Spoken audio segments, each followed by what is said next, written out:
Welcome, everyone, to Coffee with a Codex. It's been a couple of weeks. I was out, and then last week, I apologize. I got the COVID, and it was awful, but I'm feeling much better, and I'm really happy to be back.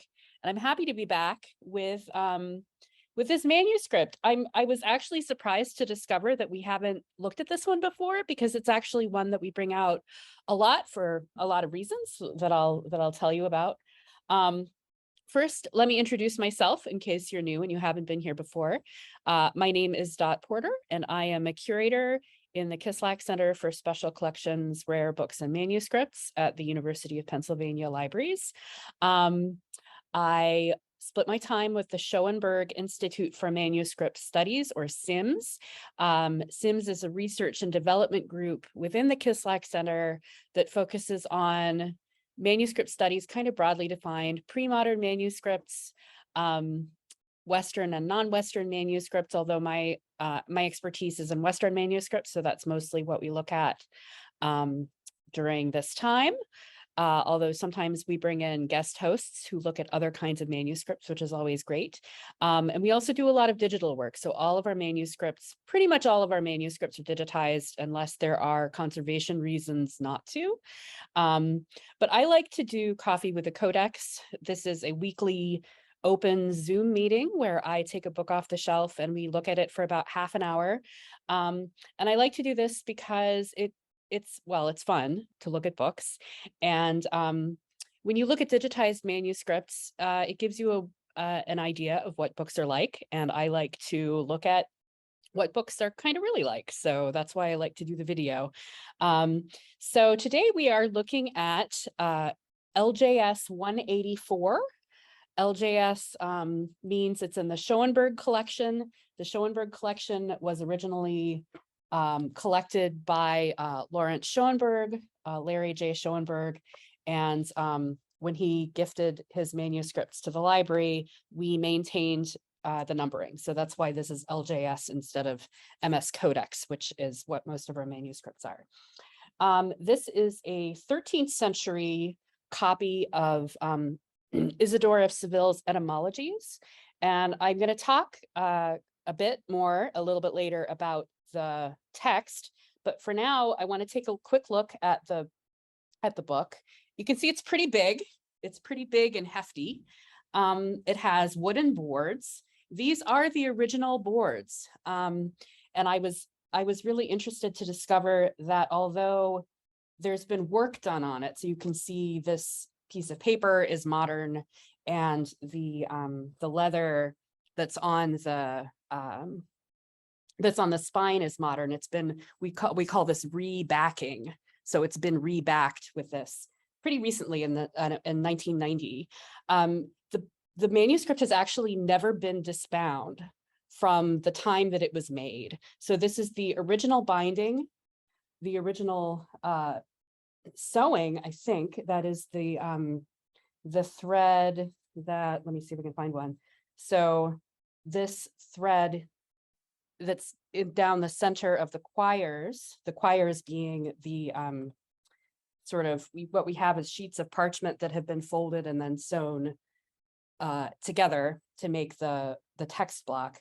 This thread is original, although let's zoom in a little bit. There is new thread also that's in there. So this thread would be the original thread, and then there's a more sort of whiter thread down the center that was also added in 1990. One of the links that I provided there is an article written by Abigail Quant, and she was the person who did the conservation work. She is now the head conservator at the Walters Art Museum in Baltimore, and she is amazing, and she did an amazing job with this. But she had to, when she was doing the conservation work on it, she had to work around the binding. Oftentimes when conservators rebind books, they actually disbind them and take them apart and then put them back together. And she did not do that. She actually kept it bound, and she sort of had to work within that. So these are the original 13th century boards. They have been chewed a bit. You can see these little holes on the front are from from what we call bookworms. They're like little insects, or I guess larvae, that sort of chew through. And if I turn it over, you'll see it's much worse on the back. So this has been chewed quite a bit. All of this is insect damage. Here, this is, I believe, an original metal sort of boss. And if we turn it back over, you'll see that here there's a remnant of a leather strap. So this is actually this goes into the wood here. So it's underneath, it's sort of sandwiched in the board there. Originally, there would have been a strap, and it would have wrapped around here and attached here somehow. So that would help hold the book together. I got a question about another book that had metal clasps. Sometimes we have books with clasps that sort of hold it shut. And that's because parchment, if it's not sort of kept stable, parchment actually tends to swell. So it'll swell up. And so you'll sometimes see, clasps or other things that would hold the book shut. And that's sort of all it was doing, was holding the book shut. All right, so that's the physical book. Now I want to talk a little bit about the text, because this is, I have this up on a chair. This is actually really high up because the book is so big. I have to put that pretty high up. Okay, so the text is Isidore of Seville's Etymologies, and it is an encyclopedia. What does all this mean? Okay, so Isidore of Seville wrote in the 7th century. So he wrote this in the 7th century. This was written in the 13th century. That's like, I don't know, 500, 600 years difference. So this was a text that was popular, and it was copied over time. We see this a lot. If you've been here before, usually we're talking about texts that have been copied for sometimes hundreds of years, over and over before the copy that we have. So this was a popular text. It was, so what is it? It's an encyclopedia, and if you look at the record, which I'll post a link again because I know some other people came in after I started. So there's the record. If you look at the record, you'll see the list of books. So there's books on, it starts with grammar. So the first one is grammar, and then we have rhetoric, mathematics and music and astronomy and medicine. It was designed to describe, what he wanted to do was sort of describe everything about quote unquote science, what he would have called science at the time. So he didn't write it. It's not like he sat down and said, I'm going to make all this up. He was actually compiling material from other people. So if you were here, I think the last time we met, we talked about the another text by Thomas, I can't remember, but the Florilegium. This was another example of this type of text, where what he was doing is he's looking at everything that he knows that everyone else has written, and then he's pulling it together, organizing it himself in a way where he can say, okay, and here's everything we know about everything. And then other people thought this was great and copied it and pointed to it. And a little bit later, we'll be looking in depth at one of these chapters, because one of the things that happened this morning as I was getting ready is I found a complete translation of the text. I'm very excited about that. So I want to take a quick look. I'm going to zoom in, because this is not a very decorated manuscript. This is in fact the only illumination that we're going to see. But what we have here is actually a little drawing of Isidore copying, and he had an editor who worked with him. And in fact, Isidore of Seville wrote this. This was, I think, the last thing that he wrote before he died. And there was some editing work that happened even after he died. And I believe this is him working with his editor. So this is a 13th century vision of what this would have looked like back then. And then, of course, we have some nice little, what we might call grotesques here in the margins, sort of little decorations. So this is how we start out. So there's a few pages of prefatory material. And then we move into book 1, which is on grammar, which actually starts here. De Grammatica. So here we're starting about grammar. So there are post a link to the translation. So Heidi is asking for a link to the translation. Unfortunately, it's not online, but I was able to get access through the Penn libraries. Here is a citation. So that's a citation to it. So here we go. And as I said, it's not highly decorated. So we do have sort of initials, blue and red initials with pen work. And as is very common for books written around this time, the colors are, it's decorative, but it also sort of helps you keep track of where you are in the text. So you're going to be going back and forth between blue and red initials, and the red rubrication here is also going to be helpful in keeping our place and figuring out where we are. So we're going to pause when we get to chapter 13, which is on animals. This is for Heidi. She has in the past expressed interest in bestiaries. Unfortunately, we don't have a bestiary, but this text was often drawn on for bestiary texts. So, so we'll take a closer look when we get there.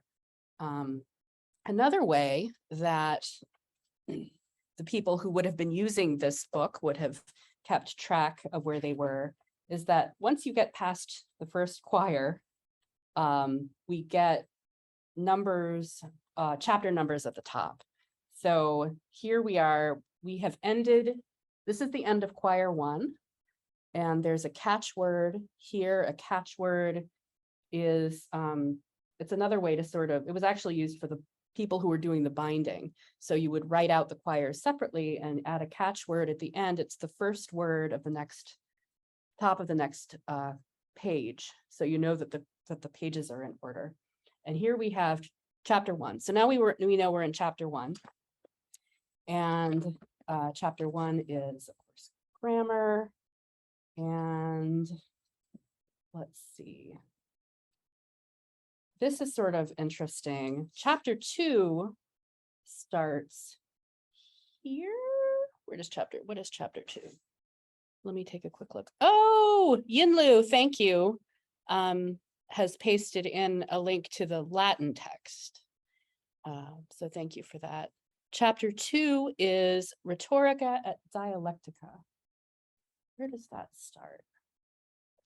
Incipit, oh, here we go. It starts actually up here. Incipit Liber Secundus, which is the beginning of chapter 2, or the beginning of book. I keep saying chapter, but I mean book. The beginning of book 2. There we are. However, the scribe made an error. Oh, come on the top of here, because this is actually, this has a 1. Someone has come in and added, it looks like that's ballpoint pen.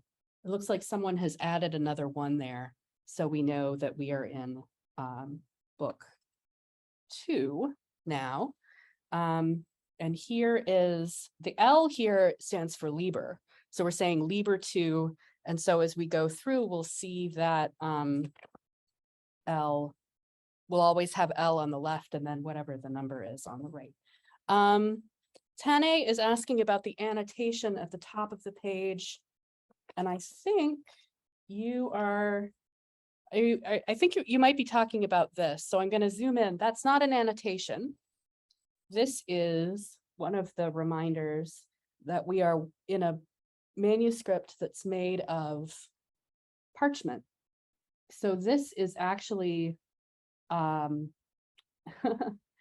it's a hole that's been sewn up in the parchment. So when this parchment was made, maybe there was a bug bite on the skin.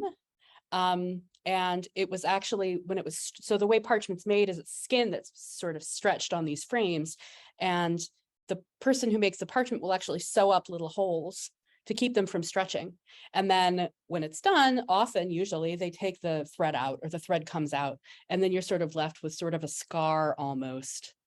It's not really a scar because of course the animal was dead, so the skin didn't grow, but it sort of repaired it that way. So that's what's happening there. It's now you ask about that. There are actually pages I noticed when I came through that did have annotations at the top and the bottom, and maybe we'll see some. So I'm just going to page through a little bit so you can get a sense of what it looks like. So now we're in book 2. You can see the red and blue initials sort of keeping track. Some of the pages have these more decorative areas on the left, and then others. So when I turn the page, that's going to go away. I don't know why, because this is the same choir, so I'm not sure exactly why it's here and not there. We're about to start chapter, let's see. Oh, here's more parchment, more holes in the parchment down here. And if you look, there's going to be a lot of these. So like little areas, oh, come on, areas where it's sort of not even there. All right. Chapter 3. So I'm going to scoot ahead because I do want to take some time. Pardon me. I do have a lingering cough, so I apologize if I have to pause to do that. So here we are, chapter 8. Oh, another thing, something that's happening in this manuscript. This manuscript actually has 21 books, and the actual text, as he wrote it, it has 20 chapters. It's only because chapter 3, or I keep saying chapter, I'm sorry, book 3 in our book was divided in 2. So in the original text, chapter 3 is, I think, mathematics, music, and astronomy. And in this book, the astronomy section has been brought out and made into another chapter. So our chapter 4 is actually part of the original chapter 3. And so book. So book 13 in our copy is actually book 12. And it's on animals. And I'm excited about this because now I can talk a little bit about what the text is and how it works.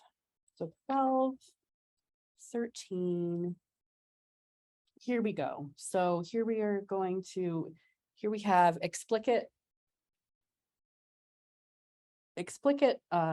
book 12 and incipit Liber 13. So we're ending chapter 12 and we're starting chapter 13, which is on animals.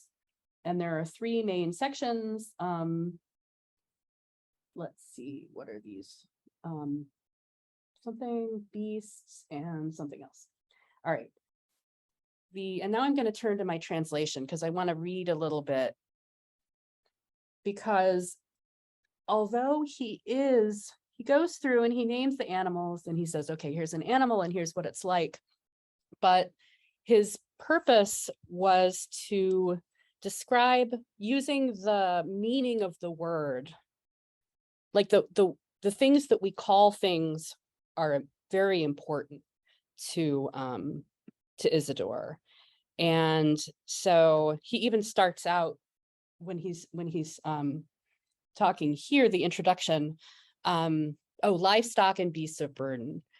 Adam was the first, and now I'm quoting him here in English. Adam was the first to confer names on all of the animals, assigning a name to each one at the moment of its creation, according to the position in nature that it holds. So Adam didn't just make up words. I mean, this is all, this is all in Isidore's head, right? And of course, Adam didn't speak Latin, and this is all in Latin. But the point is that the names of things tell us something about their nature. And so in this chapter, what Isidore is doing is he's going to be saying, here's an animal, here's what it's like, and this is why we call it what we call it.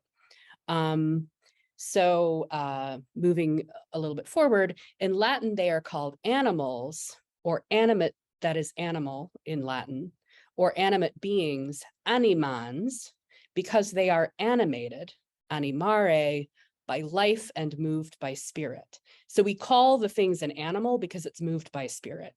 And this is where we get the etymology, because it's all about the etymology of word. It's all about the meaning of words.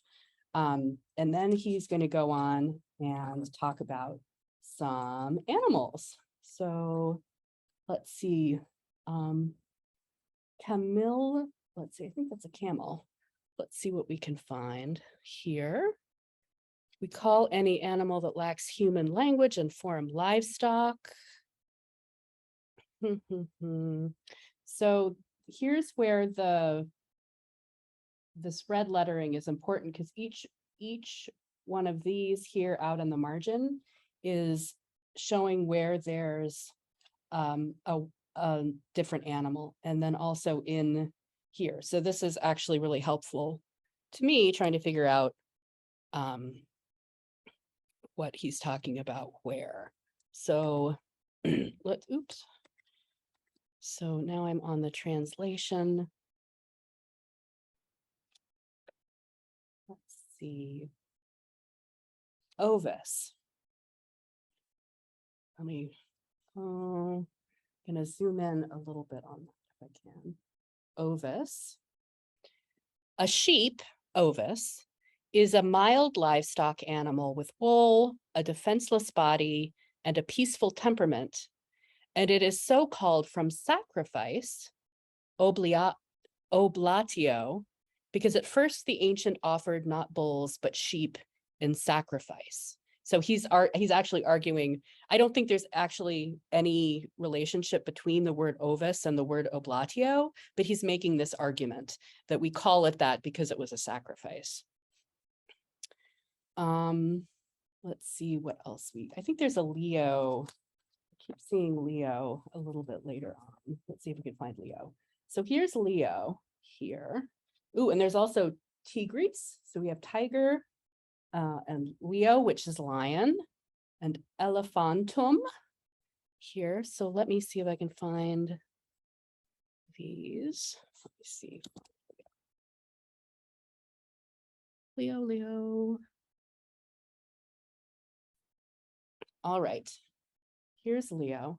The term lion, Leo, is of Greek origin, but is declined in Latin, for it is called Greek. I don't read Greek, and there's Greek in my translation. In Greek, and it is a mongrel term because it is partly corrupt, but lioness, Liona, is completely Greek, just as dragoness, Draconia, is. It is a usage among poets that Leona is called Leia, and the Greek word Leo is translated as king in Latin because he is the ruler of all beasts. And we still refer to lions as the king of beasts, and it's because Isidore said this. That's where we get it from. Is from Isidore, which is kind of interesting. I apologize, I haven't been looking at the chat. I don't know if anybody's asking anything now. Okay, feel free to ask questions, or if there's a particular animal you'd like to see. I did want to, I found it before, because in the past we've talked about the pelican, Oh, the panther. What does he have to say about the panther? Okay, Heidi, I just, you know what, I was just looking at panther. Where did panther go? All right, panther is panther. I want to find it before I found it in the translation. Panther. Here, I think this is panther here. Panther. Can you? I'm not sure. Panther. The panther is so called either because it is the friend of all animals except the dragon. It doesn't say why he's not friends with the dragon, or because it both rejoices in the society of its own kind and gives back whatever it receives in the same kind. For in Greek, I think this is trov means all. So it has something to do, he's saying, with this Greek meaning. The beast is ornamented with tiny round spots in such a way that it is marked with little round eyes, varying black and white against a tawny background. I've seen a lot of people, you sort of look at how medieval people drew animals in these bestiaries and in other drawings, and you think, oh, that looks really weird. Like, did you ever really see a panther? He probably didn't see a panther. He probably read this description in Isidore of Seville and said, oh, I'm going to draw, a beast that has round little eyes all over it, and I'm going to call it a panther. So that's where they got these sort of weird descriptions of animals, is all from Isidore. Isidore, this text was really popular. It was copied many times. I think 1,100 manuscripts survive, and there were probably many more than that were written. There's knowledge that comes through of ancient Greek that's in Isidore, because he was compiling everything that he could find, that's actually lost after that and isn't picked up again until the 12th and 13th century, when we start getting ancient Greek back that comes to us through Arabic, that's like translated back through Arabic.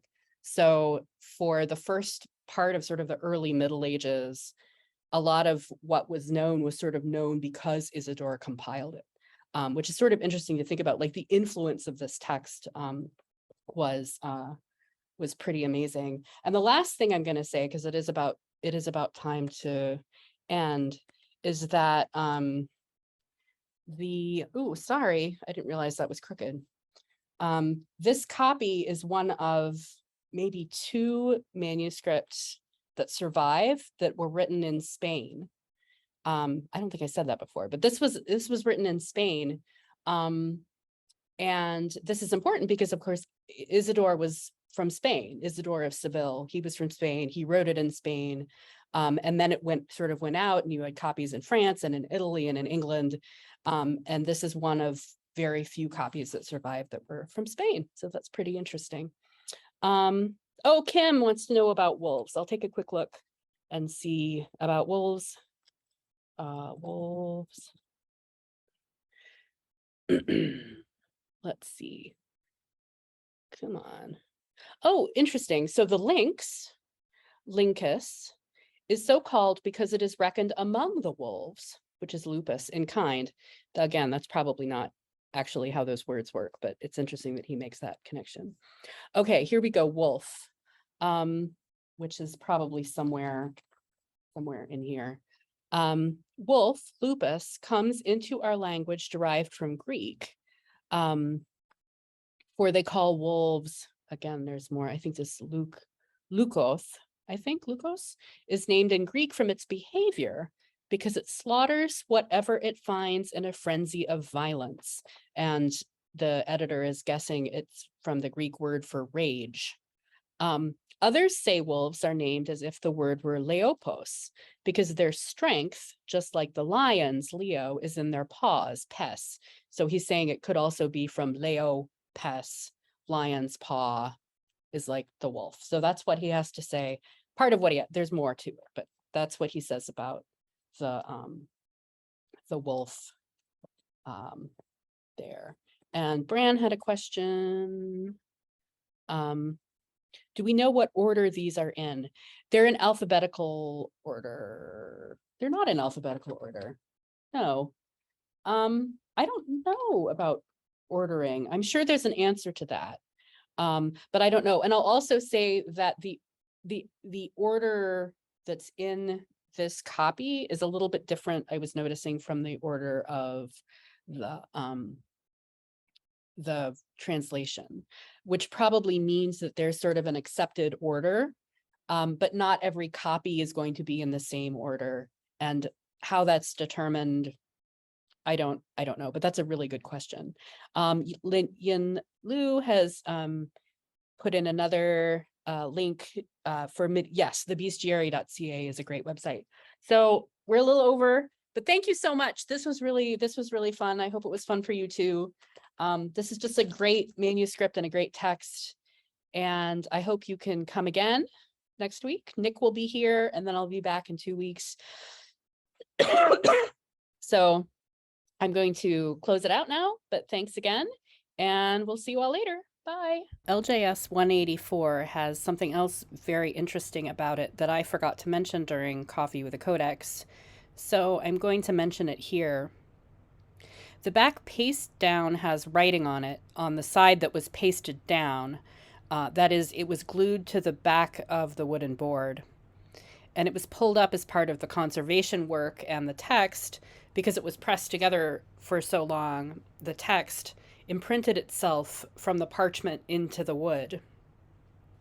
So a few years ago, Kyle Huskin, who is a PhD student at the University of Rochester, she was here doing Rare Book School, and she did some work on this and looked at it under UV light. And she was actually able to identify it as a Spanish notarial document, and it's even dated to, I believe, 1330.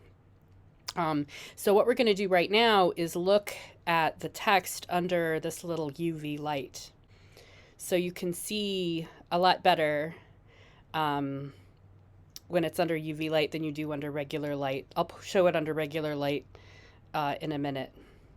It doesn't actually work super well with the camera, but you can still see pretty well. So there's the writing, and the UV light really brings it right out.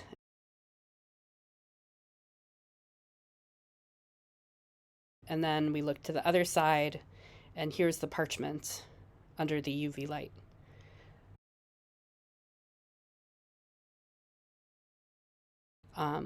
So here we are under regular light, and there's the writing on the board, and there's the writing on the parchment.